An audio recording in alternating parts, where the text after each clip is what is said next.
and cars were set ablaze following an Iranian attack in southern Israel. These are the pictures of the extensive damage that was witnessed after Iran's latest launches. And it was earlier today that the Israeli army said that sirens were sounded across Israel following the identification of missiles launched from Iran towards Israel. The emergency services did not report any casualties, however, but released videos on your screens show cars on fire and a big cloud of smoke rising near residential buildings. We have more breaking news coming in, viewers. Another breaking news: Iran has launched a barrage of missiles on Israel's Beersheba city. Iran missile impacts Beersheba, causing heavy damage. 5 lightly injured. 4 Iranian drones have been downed overnight. And this is Iran's back-to-back strikes across Israel. Southern Israel first, and now we have Beersheba city, which was also impacted by these barrage of missiles launched by Iran. Coming back to you, Mr. Newman, the conflict sees no signs of letting down. Day number 8, retaliatory strikes, tit-for-tat strikes continue. How is Israel managing to sustain this war?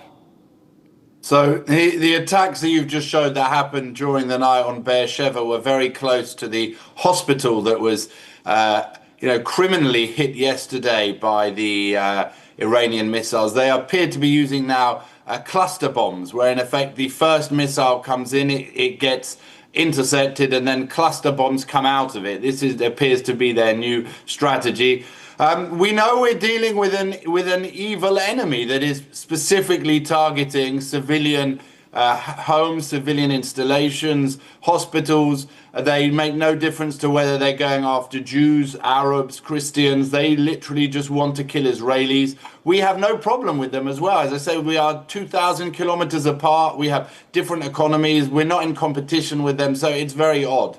In terms of how this will continue, we have prepared the ground for major decisions to be made, also not only by us, but also by the United States and the Western world and Iran itself. We have set back the Iranian nuclear plan by many months, if not years. But now we have to see whether the Iranians will actually stop their program. And Donald Trump has officially given himself 2 weeks to make a decision. The American army is ready to attack if it so decides, and he is going to see whether the Iranians will now change their old approach of playing for time and rushing to a bomb, and will actually give up on their nuclear weapons plan or not. Our hope, obviously, is that they will, and as much innocent life on our side and their side will be spared.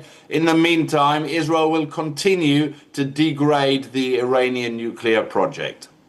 At this stage, Mr. Newman, to what extent can you confirm that the nuclear plants in Iran have been degraded? How much of it have been degraded? Well, much of this is now public information, and public information on purpose. There are secret dossiers and public dossiers. So in the public dossiers, we know that we have done major damage to many of the uranium enrichment plants. Obviously, Natanz is the most famous.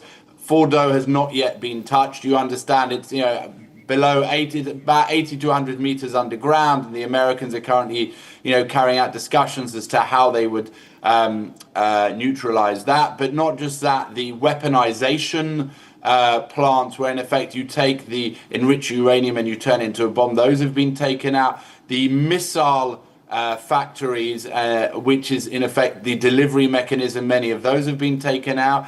And no less important, and I must stress this, the actual scientists that are doing this, because whatever machineries or factories you take out, they can be built back within months, at the maximum years. But the knowledge that has been developed by these scientists on Iranian soil that they've been doing for over the last 40 years, that is much harder to recreate, and that is why we are trying to really, really hammer hard there. But this is not just an Israeli issue.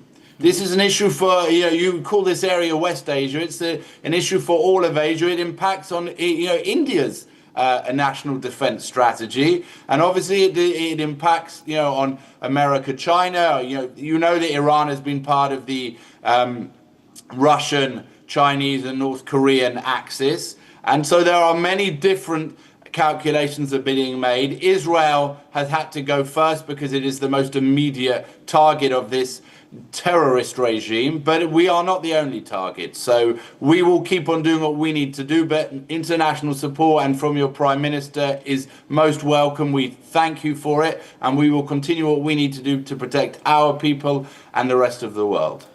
Right, Mr. Newman, many thanks for joining us with those details from Tel Aviv. Now